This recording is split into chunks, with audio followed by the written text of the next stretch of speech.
Alright, hey. I'm the developer of the game. I've never done anything like this before, but I thought it'd be cool to just hide this in the game here.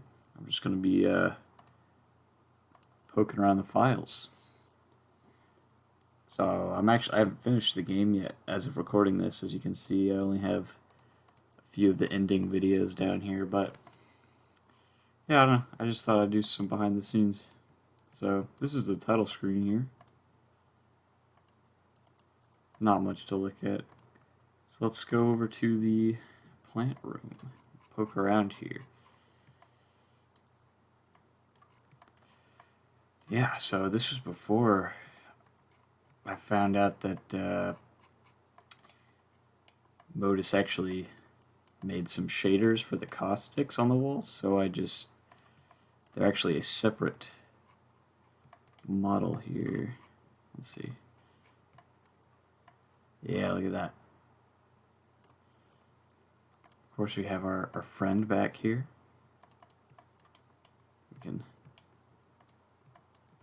There he is. As you can see, I didn't know what to call him, so I just called him Guy. Plant room Guy.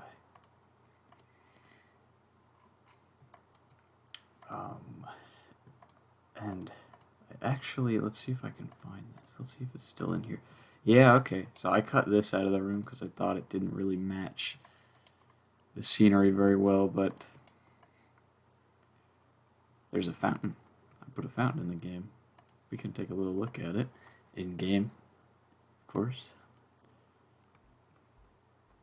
Look at that.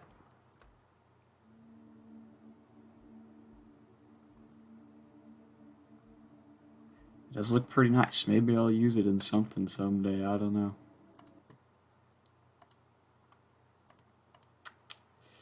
Alright, let's go ahead and move on to the hub world.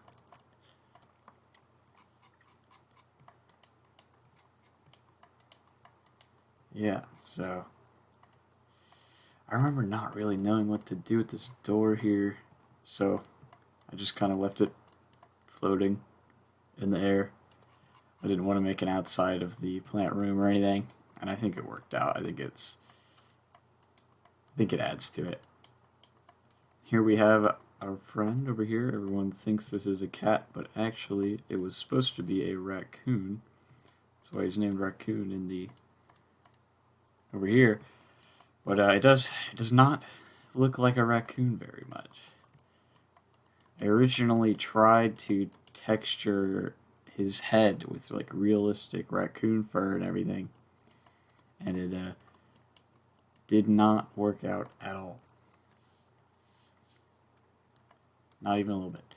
And early in play testing, actually, I found out that you could just walk up the walls and just fall down into the pit down here. And I thought, you know what? I'll just hide something down there. I'm not even gonna get rid of that. Yep. And I placed this area up here behind the two bushes because I just really wanted to have a nice little secret in this first starting area. It's kind of inspired by the there's a caves in Lego Island. There's like a door that's inaccessible. That's just really mysterious, and I love little alcoves and little holes and stuff like that. So that's why that's there. All right. This is one of the later ones I made. The well actually used to be placed over here, and you could only access it by getting up on the plant, getting up here, and then jumping down into it. But I thought, I kind of want it to be accessible really early on so that you wouldn't have to jump through a bunch of hoops just to get there. So here it is. It's right here. I experimented with having more light shafts, but I felt it was a bit too much, so just kept it like that. Yep. Oh, the gravestone here, the text there, it's actually, it says a few things. It says lorem ipsum, and then it says, I believe L is real 2401 as a reference to some rumors surrounding a certain Nintendo 64 game. And I forgot what the last bit says, but yeah. So I just put some filler text there. This kanji here actually translates to birch. And in the Nightmare Zone, it's different. You see, that means, I believe, to have a nightmare. And this area, the graphical, I guess, intensity of it or whatever, kind of came about by accident. I didn't intend to even have this area in the game at first. I didn't plan for it. But I accidentally dragged the render texture material onto the walls inside of Cherry Blossom, and I just thought it looked neat. So I decided to make a whole area based around that. Over here, oh shoot. Here, let's... Over here, I thought it'd be cool to hide a character based on the vertex snapping of it being like so intense that the further you get away from it, it just basically becomes invisible. But the closer you get, there he is. He's really unstable.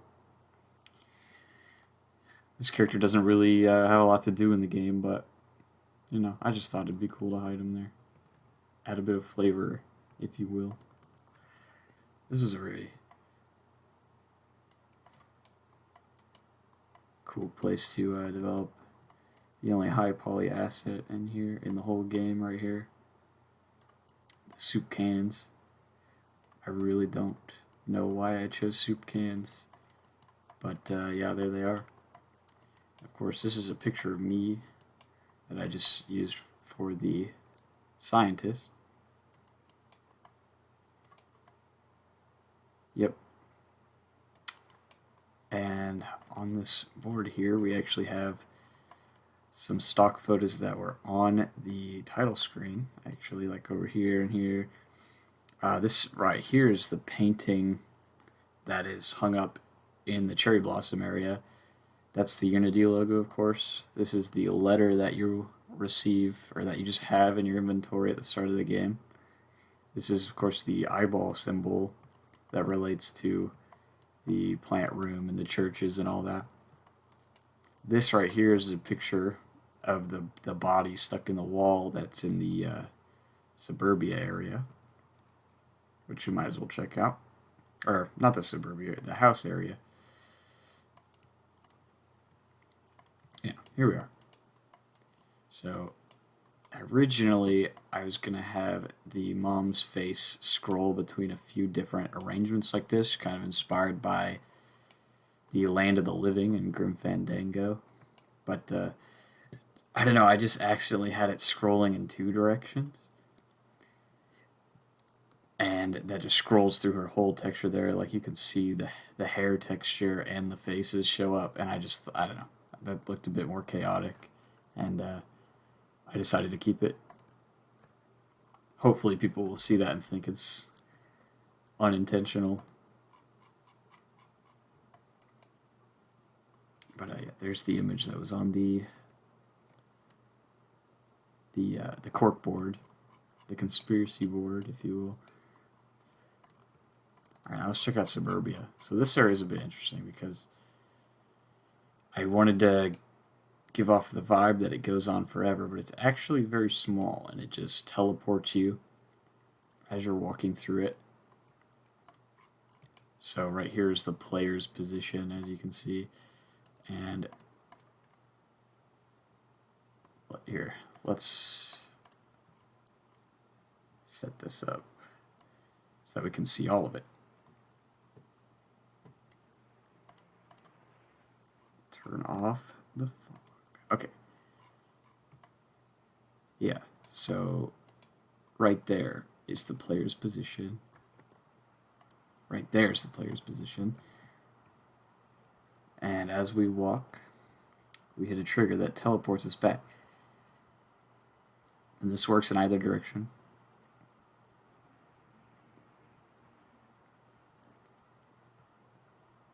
Yep. And as you keep going, eventually it'll detect that you've walked enough to let you go on into the lab. Might as well take a little peep. We got a gazebo, the ocean, which maybe doesn't go out as far as you might think. Yep. The sand texture down there is a little messy. You know, you can see the seams of it, but you know, you can get away with that sort of thing. Got the submarine here. Alright. Ocean floor. Let's look at this one. Let's turn off the fog again. Turn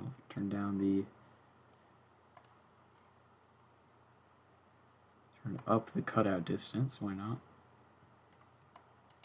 Look at that. That's the whole area. You got the walls stretch out about that much.